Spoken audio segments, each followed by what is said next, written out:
we've been journeying with Jesus in this idea of how do we conquer anger.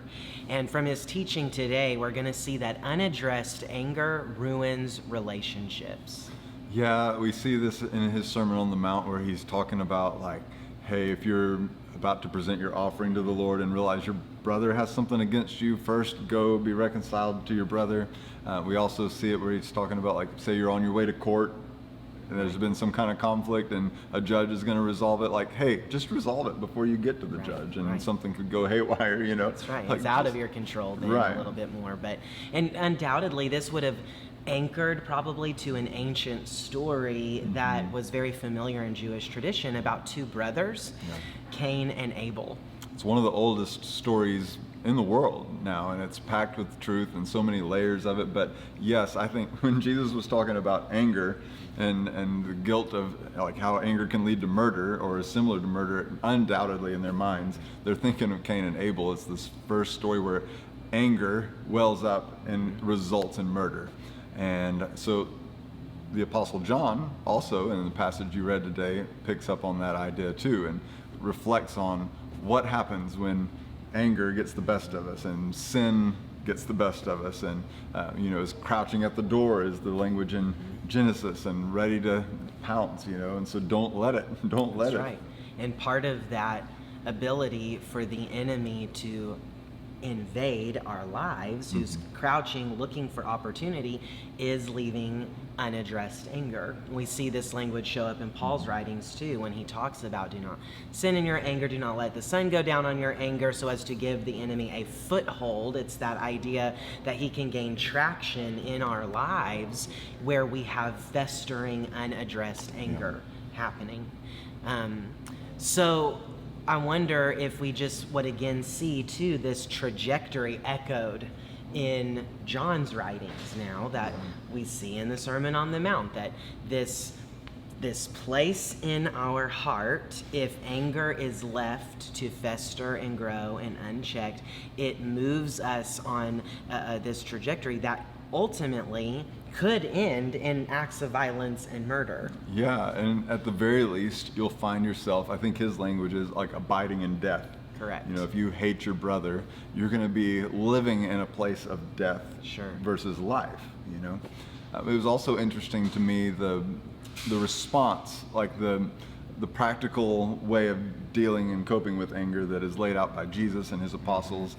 It's not what I would have assumed entirely, like I would think, okay, instead of being mean or angry towards my brother, I should just make myself be nice, But really, it's more radical than that. When Jesus and John are talking about it, or Paul, they're actually talking about, instead of taking someone's life, laying down our own life.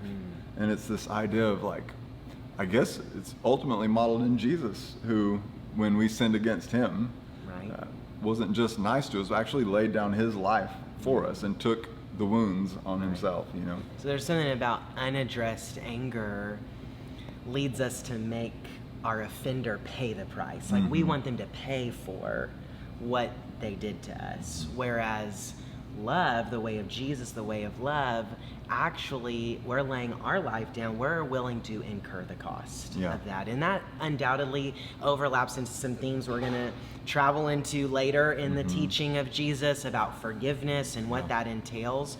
But there is a component right here that we see that unchecked anger is something that even fosters a spirit of unforgiveness, and again, that ruins relationships. There's another idea, though, that I love that you kind of express in this about the way that we address this may not always be us confronting another person. Yeah, I mean, don't you think like there's maybe a place for especially when we go into the throne room, like we talked about last week, and we're gaining heaven's perspective on this situation and on this relationship where there's anger and there's conflict, that there may be times where we see, okay, it's just my job in this to accept that like they hurt me, but I can see what they're going through, or heaven's given me this perspective, like I'm going to own this hurt and take it and forgive.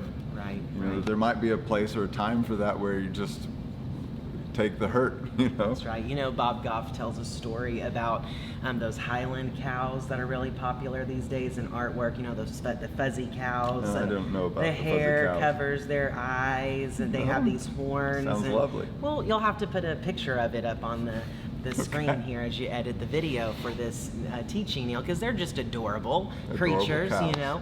But he is raising some of these on a ranch, and he kind of had this moment where they are very like affectionate creatures. Apparently, they want affection, they want to be hugged and petted and that kind of thing. But he was doing that and kind of got gored slightly by one of them, and he kind of had this image of how there's some people who so desperately are needing something, longing for something from him, and they don't realize they have horns. They don't realize they hurt, you know? So that could be one of those examples where heaven's insight, as you take this to the Lord, he just reveals to you, this is not a person that you need to confront. It's a person that you need to incur the cost, you know, of what it means to be in relationship with them, or how to address that differently, but it's still addressed, right? And I think that's where it does anchor back to last week's lesson, is that in the throne room, we're going to receive greater wisdom. Is this a moment for healthy confrontation? If so, what does that look like? What does that entail? I need to address it sooner than later. Is it a moment where God's just trying to do something in me, produce something different in me, and teach me something else? And I'm not even, it's not about me confronting another person.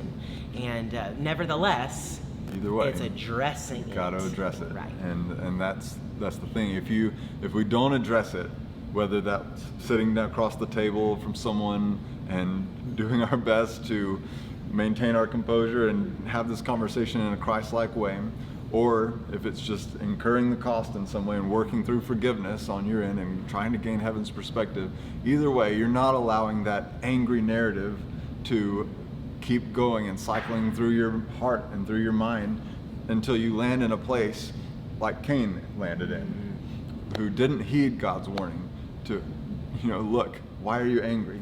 Sin is crouching at the door. That's right. Don't let it happen, Cain. And he did. He didn't ever take the step to address what was going on in his heart. And so the call of Jesus, the call of his apostles, is follow Jesus' example. Be willing to, and his teaching here, be willing to address it, whether that's addressing it in you or with your brother or your sister.